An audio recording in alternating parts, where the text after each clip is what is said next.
to your local church should be easy, and with Tidely, it is.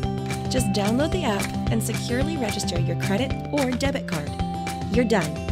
Now you can give during church services or anywhere else. Use Tidely to give a one-time gift or set up recurring donations. It's that simple. It's fast, secure, and easy to use. Tidely, the simplest way to give to your local church.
Good morning, church. Good morning, Newsoul. Let's stand up and worship together.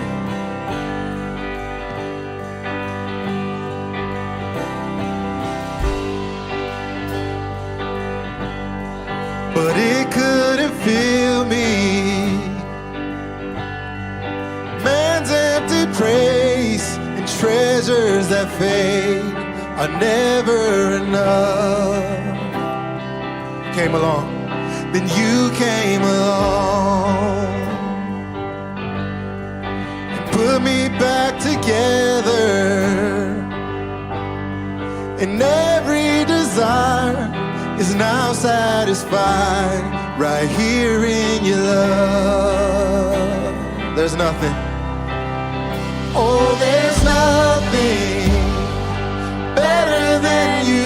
Oh, there's nothing better than you. Oh, there's nothing, nothing is better than you. Oh, I searched and I found it's true. I'm not afraid. Now I'm not afraid to show you my weakness, my failures and flaws. Lord, you've seen them all, and you still call me friend. 'Cause the God of the mountain is the God of the valley. And there's not a place your mercy and grace won't find me again. And no, there's no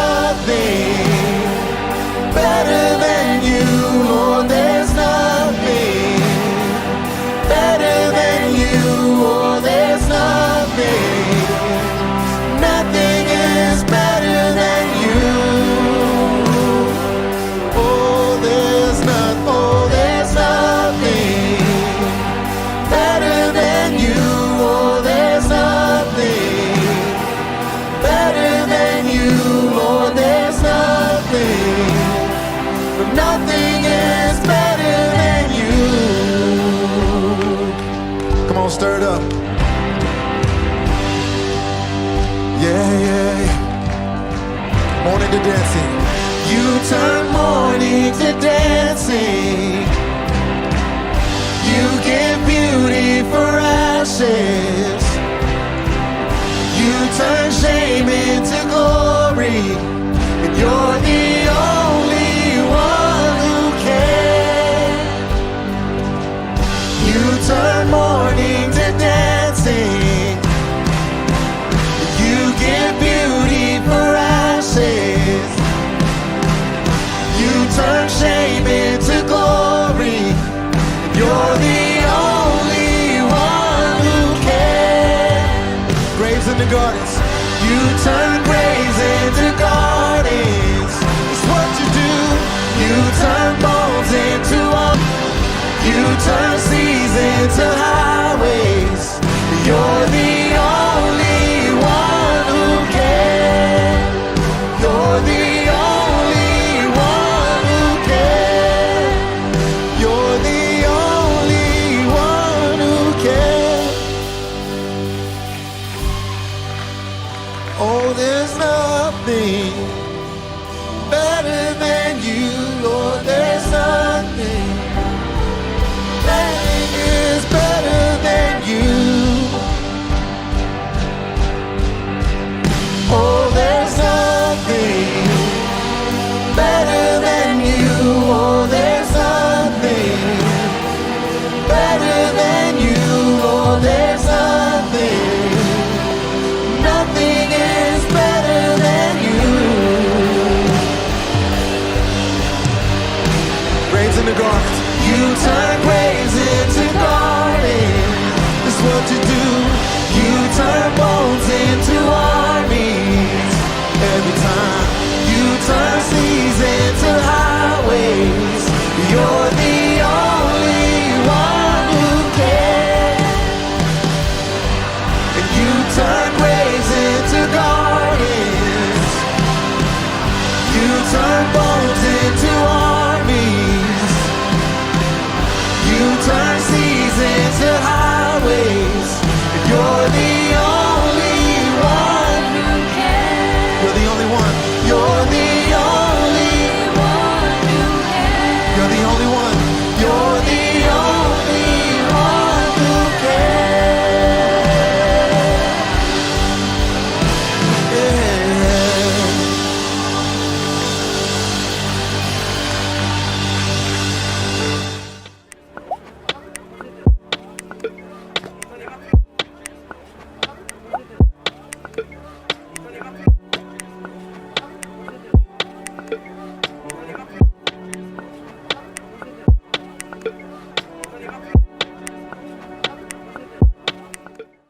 Together, we are creating a new future for the Valley because of your generosity.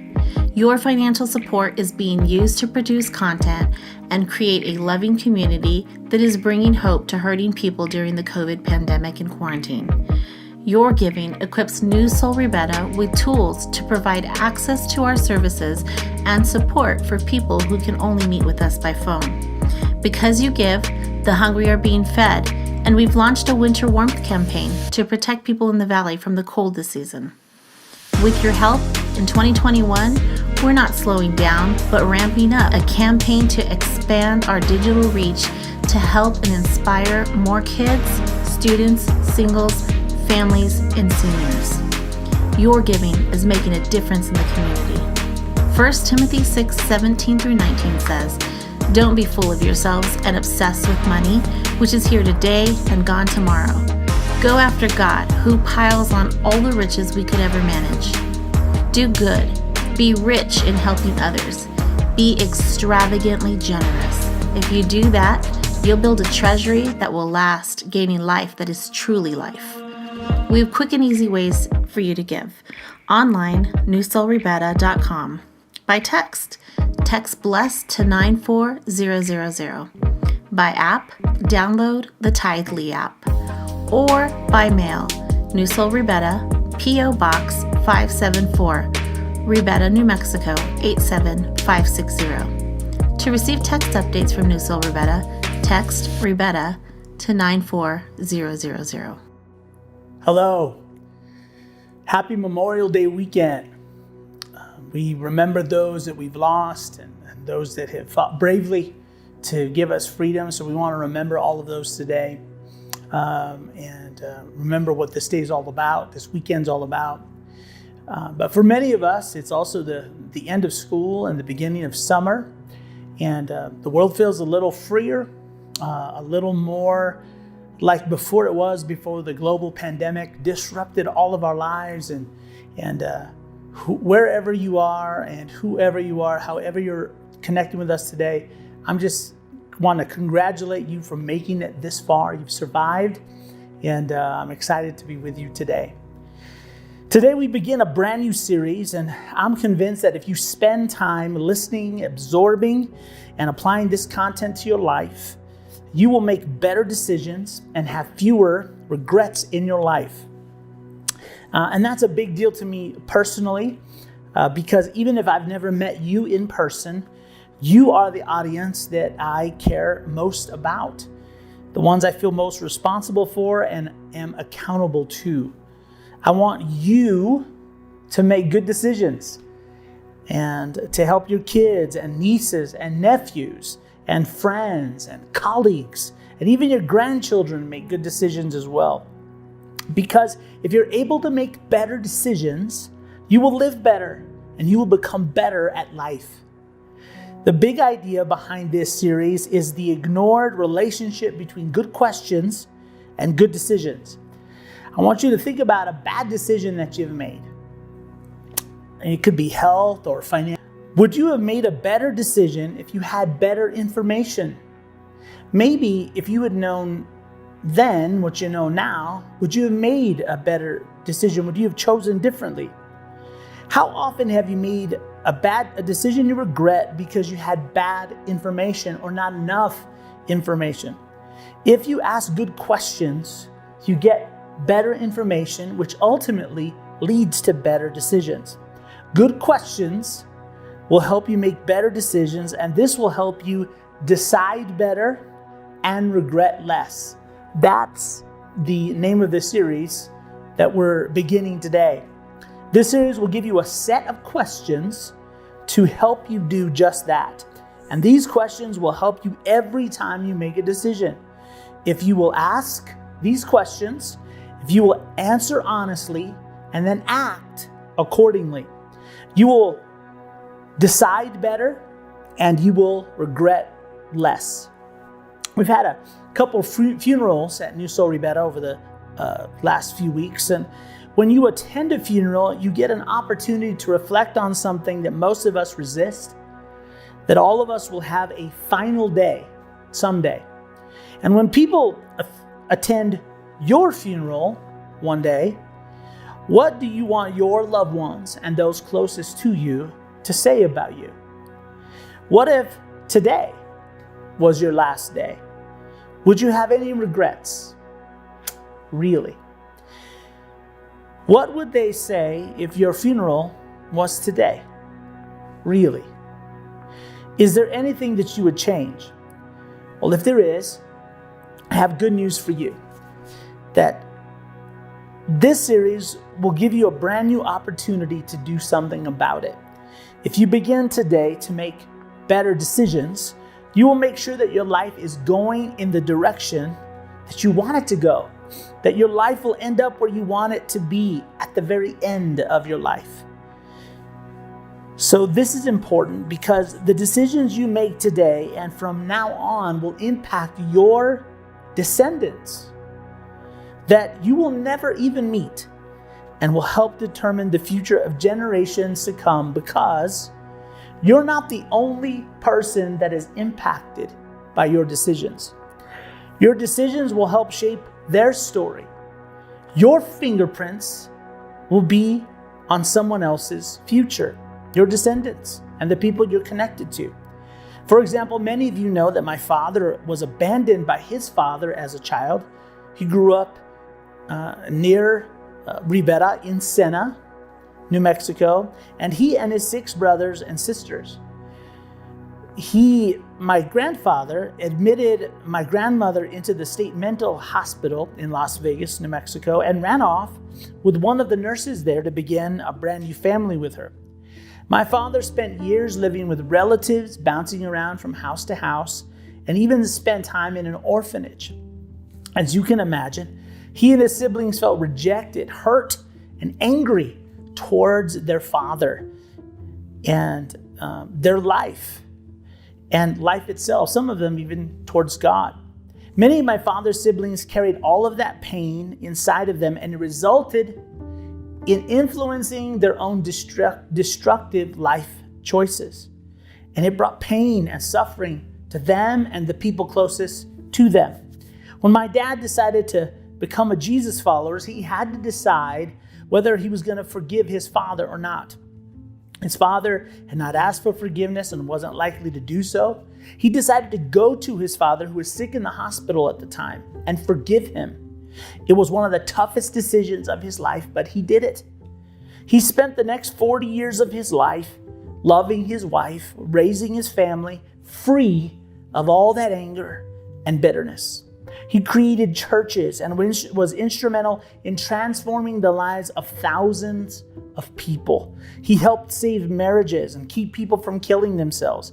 He helped addicts find freedom and developed leaders of other churches and schools and businesses.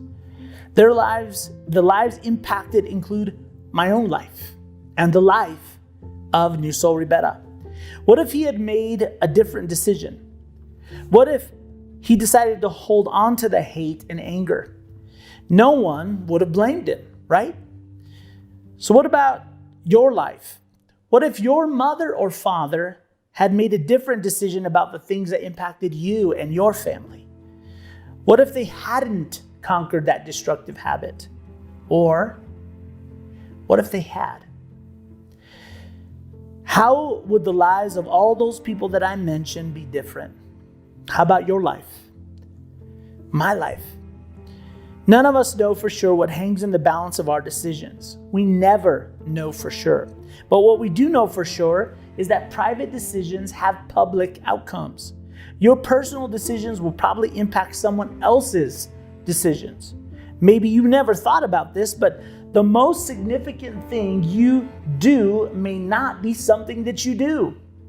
It may not be how famous or wealthy you become, or the kind of job you had, or what your accomplishments are in this life. It may be the common, ordinary, everyday decisions you make, because your decisions determine the direction and the quality of your life. You know this, but there's a good chance that where you are today financially, emotionally, physically, mentally, in your career, in your life, is a result of the decisions you've made along the way. Even if there were circumstances out of your control that impacted your life, your responses to those circumstances and the decisions of others help bring you to where you are in life right now, because a response is a decision. We decide how we respond. We choose our response. This is how you avoid a victim mentality, where you feel that you have no power in your life or over your life, that the choices of others in the past are responsible for where you are in your life today. To be fully human means that you are not a robot. You are not pre-programmed to give automated responses and choices. To be fully human means that you have the power to choose the life you want to lead. A position not even God has in your life. This is important because God will not decide for you, because He wants you to learn how to make good decisions. Part of what it means to live well is to learn how to make good decisions. This is not easy. It's not quick. And God will not do this for you. It's a gift He's decided to give to you. You are free to choose. You are free to decide. So how do you decide? How do you make your decisions? We all have a grid or a list of questions we use before we make any decision. Every decision. From getting out of bed, to what kind of food we eat, to who we marry, to what kind of job and career we choose. You may not have thought of them in this way, but they're there. They might be subconscious, but they help inform your decisions. Yours might look like this. Under the surface of every decision, small to large, you ask yourself these questions. Will I enjoy this? Will this hurt me? Will it hurt someone else? Will anyone find out? What's my out if someone finds out? Yours might look like this, or it might be a little bit different. But in this series, I want to give you a few more questions that will help you get better information and ultimately help you make better decisions. Here's a saying I think would be very helpful for you to memorize as we begin this journey to better decisions. And it comes from the book of Proverbs. It's an ancient saying. It says, "The prudent see danger and take refuge, but the simple keep going and pay the penalty." The prudent, the wise, the shrewd see the danger coming and they do something about it. They prepare for it so they're protected. But the simple, the foolish, the immature, the naive, the proud keep going and pay the penalty. This is important because the easiest person to deceive is the person in the mirror. That's right. Think about the regrets you have in your life. Think about the bad decisions you made. You got a few of them in mind? Think about them for a minute. Think of those regrets you have. Do you know who was there for all of them? Who was the one who probably masterminded most of them? You. That's right. If you think about it, you have probably done more to undercut your success, your peace of mind, and your joy in life than anyone else on the planet. I know this because I'm just like you. Every regret I have came from a terrible choice and decision I made. I thought up the plan. I executed it to perfection. I had to suffer the pain from it too. So think about it. After your bad decision and looking back, don't you say, "What was I thinking?" I know I do. The truth is, you weren't thinking, you were selling. That's right. There's a little sales associate that lives in your head and in my head that has sold you and I on every bad decision we've ever made. His voice or her voice sounds a lot like your voice and my voice. And when you're going to make a bad decision, that little sales associate starts selling you on how it's not just a want you have, but that it's a need. And that you need it now. Doesn't matter what's going to happen later. And about how you deserve it. How not making the decision will actually be bad for your mental health and physical health. This is called rationalizing. It's where we tell ourselves rational lies to make us feel better about our bad choices. If you and I are going to have any chance of making better decisions today and in the future, we have to acknowledge this important truth. Those of you who are at AA or NA or even CA, you know that if someone wants to have any freedom from a destructive decision, that rigorous honesty is the first rule of recovery. You can't recover without it. Not just honesty, but rigorous honesty, because we can find a way to sell ourselves on even the most obvious bad decisions. Just think back on all those regrets you have. If you need proof, just think about those. You sold yourself on every one of those decisions. In our culture, we have made positive self-esteem one of the most important values in life. Since you were in preschool, you were given a graduation ceremony from passing from naps and toilet training to knowing your letters and spelling your name. You were given a participation ribbon and a trophy for showing up to athletic events, and there's nothing necessarily wrong with any of those things. It's good to celebrate life and to value our children and to have a positive self-image. Our culture makes sure that we feel very good about ourselves.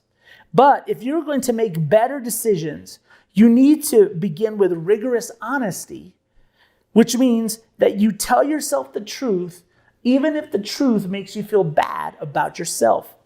There are just some times that feeling bad about yourself is just good common sense, because you'll never get to where you need to be until you acknowledge where you actually are. Ask anyone who's lost weight, gotten lost on a trip, got out of debt, or had to make big life changes because of their health. What do you call people who ignore calls and letters from bill collectors, or who refuse to clean up the mess in their homes or yards, or even their children's diapers or face? You call them irresponsible. They refuse to take ownership or responsibility for their own life. They make bad decisions. So we finally get to the first question of this series that you can use to help you decide better and regret less. It's question number 1 in the series. It's the integrity question. Now, typically, and here's what it is. Am I being honest with myself? This is what you ask yourself before you make any decision. Am I being honest with myself really? Now, typically someone like me, a pastor or a church leader, would tell you exactly what to do when you need to make decisions, but that's not what I'm going to do. Chances are you just do what you want anyway. You always have, right? So I'm not going to tell you to be honest with yourself and then go do the right thing. Instead, I want you to be honest with yourself and deal with what to do with that information later. You owe it to yourself to at least be honest with yourself. We add the really part in this question because we tell ourselves rational lies, don't we? Even when the truth is right in our face, how do we respond? Come on, think about the regrets in your life. We say, oh, we're okay, or nothing's gonna happen, or it's no big deal, or who am I hurting, or no one will ever find out. We start selling ourselves on a bad decision. So from now on, to make better decisions and have fewer regrets, as soon as you start selling you on anything, you should hit pause. You should just pause. I'm not asking you to stop forever, but just pause for a moment and think about that sales associate and the sales job he or she is doing in your mind, because we rarely have to sell ourselves on a good idea, right? If it's a good idea, it sort of sells itself. You normally don't have to talk yourself into eating more veggies or going for a walk a few times a week or drinking more water. When your doctor suggests these things, we normally don't argue with them and want more proof or data or research citations from a medical journal. We don't tell him that they're bad ideas. So it seems like we should, and so we got this part, right? Just make better decisions and be honest with ourselves. Well, it would seem like we could just end right here because it's pretty obvious what we should do. But we don't do it, do we? We know the good decision we should make, but we choose something else instead. It seems like we can't hear, or we refuse to hear good information or wise counsel that will help us decide better and regret less. If we did, we'd all be out of debt and eat more veggies than sugar. Our relationships, careers, and our lives would be better. You knew the decision you should have made. Come on. Why didn't you make it? It's like there's something wrong with us. There's something wrong with you. Something wrong with me. So, what's wrong with us? We all suffer from confirmation bias. This is when you seek information that supports your opinion and rejects or ignores any conflicting data. Once you have made a decision, made your mind up about anything, your brain goes to work finding all the reasons to confirm why your decision is a good one, even if it isn't. And it also goes to work rejecting any reality that conflicts with your decision, even if there's more reasons to not make bad decisions. It's really smart. It's the brain, after all. And it's why we don't see the world as it is, but instead we tend to see the world as we are. We all suffer from this. To illustrate, there's a true story, a narrative that may prove instructive and helpful to us in this conversation, in this talk, in this message. It begins with a professional life coach and a royal advisor named Jeremiah. He wrote the Old Testament book of Jeremiah. The story takes place 600 years before the birth of Jesus in ancient Israel. And Jeremiah advised and coached a king there named Jehoiakim, along with other kings. Their careers would have gone much smoother and they would have lived a lot longer had they taken Jeremiah's advice. But the advantage of being a king is you get to do whatever you want, and you don't have to take anyone's advice. King Jehoiakim, who we'll call King J for simplicity's sake, he became king when he was a teenager. His nation, Judah, was paying a financial tribute or a tax to Babylon, who was the most powerful empire in the world at that time. It was either pay tribute to Babylon or get conquered. By paying tribute, they received military support against any of their enemies, and Judah was able to govern their own affairs. After 3 years of paying tribute to the king of Babylon, Nebuchadnezzar, King J decides, you know what? Enough of that. And he quit making payments. Worse than that, he switched banks. He declared loyalty to Babylon's fiercest rival, Egypt.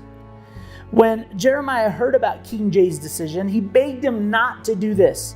It wasn't just a bad decision, it was dangerous, because Nebuchadnezzar was in a foul military mood at the time because he had been defeated in battle by Egypt recently. He was looking to vent his frustration, and a vassal state that had just sworn allegiance to his enemy would be a perfect target. Jeremiah advised King J that not only was the decision dangerous and foolish, but that it was in direct opposition to God's will for the people and the nation. King J refused to listen to Jeremiah because that's the beauty of being a king. You don't have to take anyone's advice. And he had already abandoned the ways of Judaism and given up living by the moral code of the agreement God had made with them. And sure enough, King Nebuchadnezzar did exactly what Jeremiah predicted. He came looking for his tribute. His armies laid siege to the city for 3 months. They entered the city, they put King J in chains, and they led him all the way back to Babylon. He added King J to his king collection.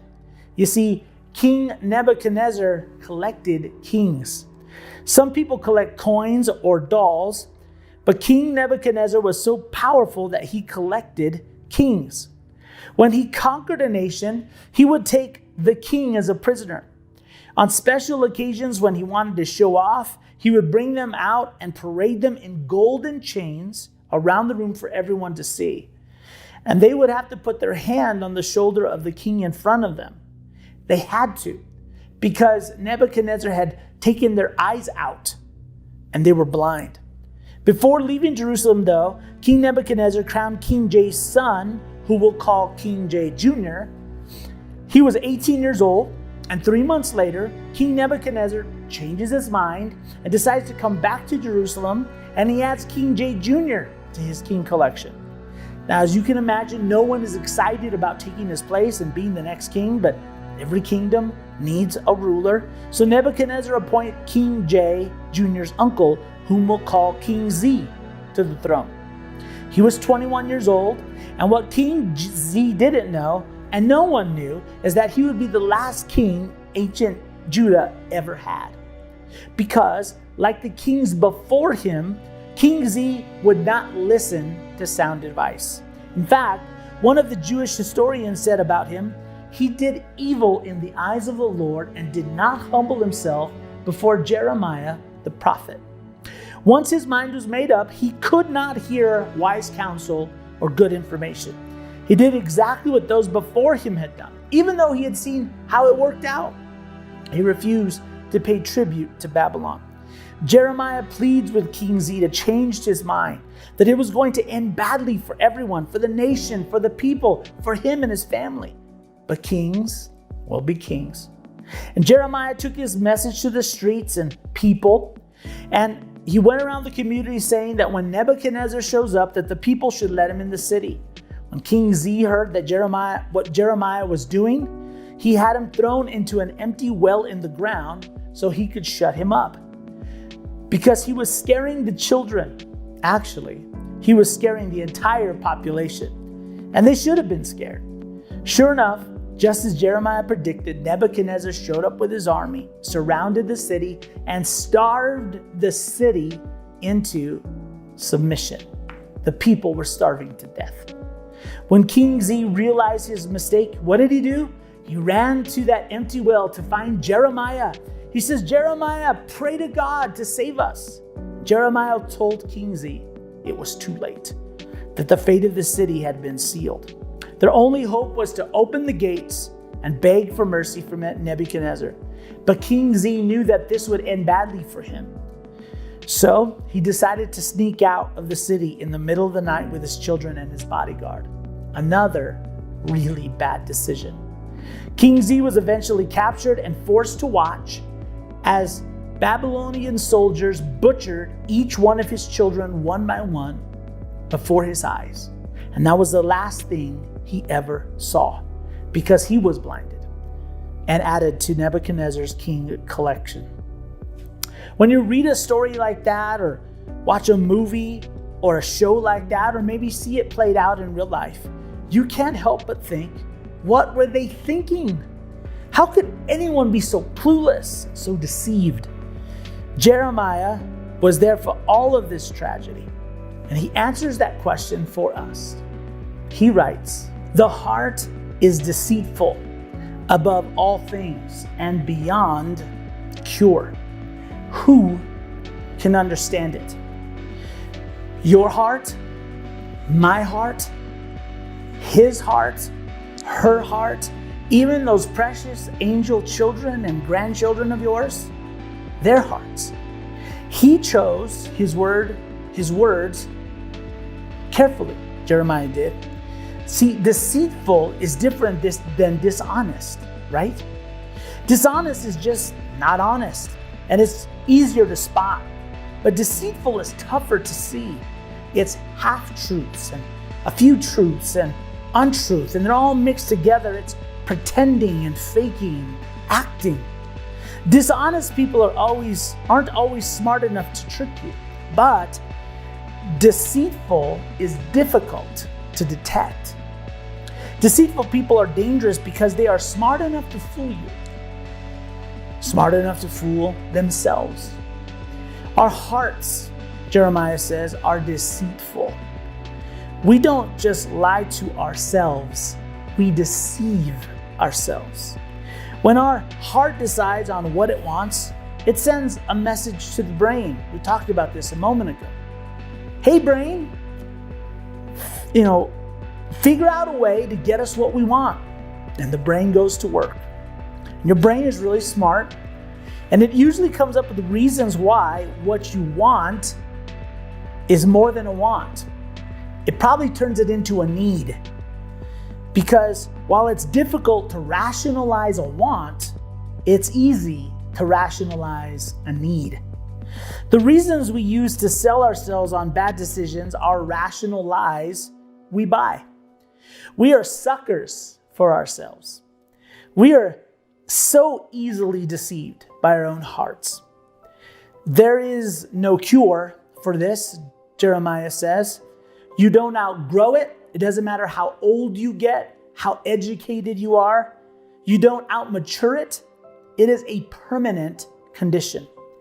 Permanent conditions, as you know, require constant supervision. It's why no matter how old you are, how much you know, what kind of job you have, what your title is, how much money you make, how well you were parented, how much you pray or go to church, how much you worship, how much willpower you have, how much education you have, you still don't understand why you continue to make bad decisions. It's why you say, I don't understand why I decided what I decided. This is why you do what you tell others not to do. It's why you don't even follow your own advice. It's because your heart never tells you the truth. It deceives you. And it will always deceive you unless you force it to tell you the truth. It's like on a crime show or a murder mystery show, your favorite murder investigation show. It's where they find the perp or the unsub or the suspect, and they get him in the interrogation room, and the suspect lies and lies and hides from the truth until they put him in that room with a special mirrored glass, and they finally force them to tell the truth. So, in the same way, when you are making decisions, you must ask yourself this question and force yourself to tell the truth. Am I being honest with myself? Really? It's like you have to do an interrogation on yourself. Don't rush by this. Stay here. Dig deep. This question will lead to better information and maybe better decisions. It may save you some regret. Or not. Maybe you just answer this question and do what you're going to do anyway. Just think, you owe it to yourself to know, even if it points you in a direction that you don't intend to go. We talked about this before. Even if you don't change your mind, at least, I plead with you, at least ask this question of yourself and be honest with yourself. Find out, am I telling myself the truth, or am I selling myself a regret? It's going to be one of those, and you owe it to yourself to find out which. So, from this point on, you need to make the integrity decision, which says simply, I will not lie to myself, even when the truth makes me feel bad about myself. This will help you live better and make you better at life. Don't miss next time. Well, we'll continue with part 2 of Decide Better, Regret Less.